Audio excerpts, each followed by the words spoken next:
Hip pain is something that I think we've all seen the story or heard the story of a person who has had a family member who fell and broke their hip, ended up in the hospital, and they had a very low quality of life afterwards. Hip problems should not be taken lightly. It is one of the major load-bearing joints of the body. It is a major joint in our mobility. It impacts our lives so much. And if we can treat the hips in an early stage to prevent ever getting to that point, we basically get the person back a new lease on life. They get to keep their mobility, they get to keep their flexibility, they get to keep doing all of the things that they love, and then of course they prevent ever having to go through a replacement surgery or anything to do with any hospital stays.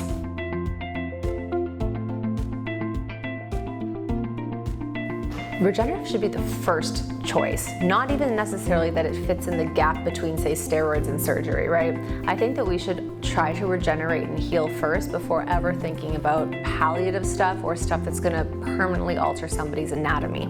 The fact that we even have this option right now, that we are alive in a day and an age where we have the ability to heal and regenerate joints without having to go under the knife, I think is really, really powerful and certainly worth considering for a lot of people.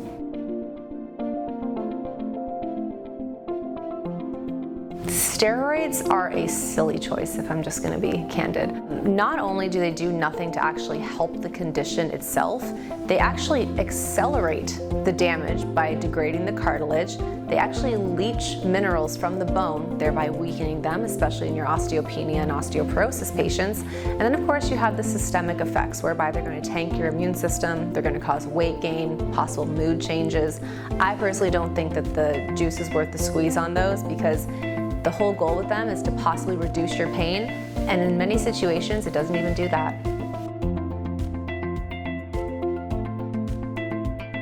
A hip pain assessment usually involves a few things. One, a really detailed medical history. I want to see what's going on.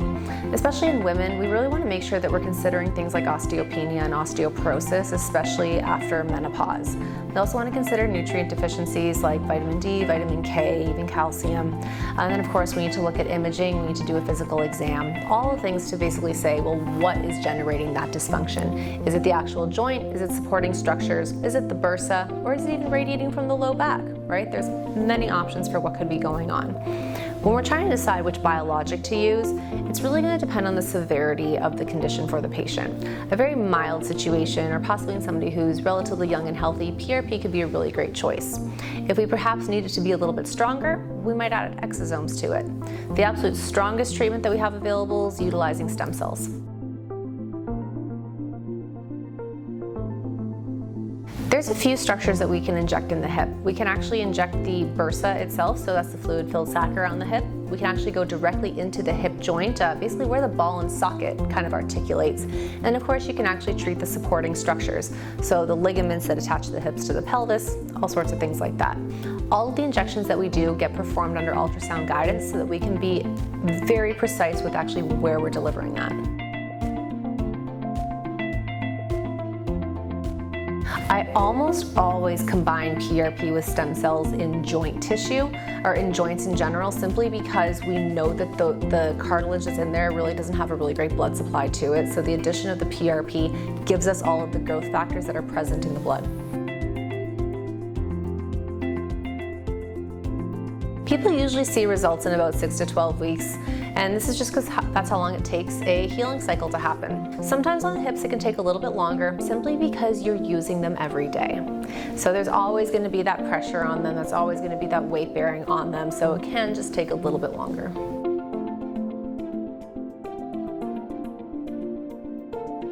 I have maybe 1 or 2 patients out of probably 100 that have no response.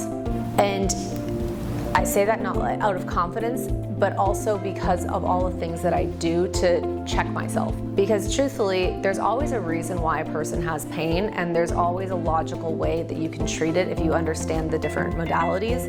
If a patient didn't get better, it's usually because I missed something.